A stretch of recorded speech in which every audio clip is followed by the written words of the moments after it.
Konşonak gül açtın edi diyarım, güllersin gül açtın Türkmenistanım. Belindim parlayar yaşıl baydağım, bahtiyar devletim Türkmenistanım.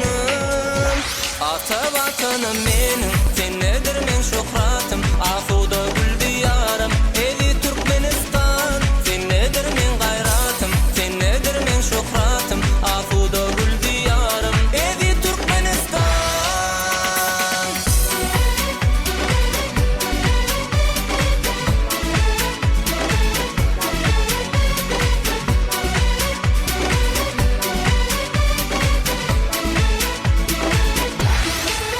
Dünyadagi bir yer kerem dağlarım, görkünü gorkoş ya yaşıl bağlarım. Belindim parlayar yaşıl baydağım, bekizdi mekanım Türkmenistanım.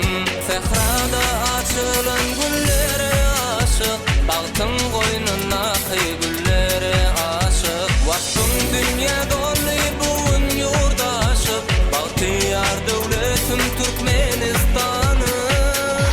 Ata vatanım menim, sen nedir men şöhratım, afuda gül diyarım eli Türkmenistan. Sen nedir men gayratım, sen nedir men şöhratım, afuda gül diyarım eli Türkmenistan.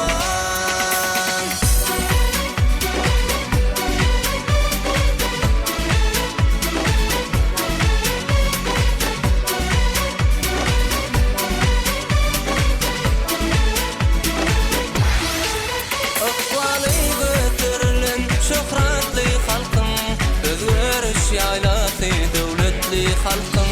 Saçar aşka vadım tededen yalkım, bekizdi mekanım Türkmenistan'a.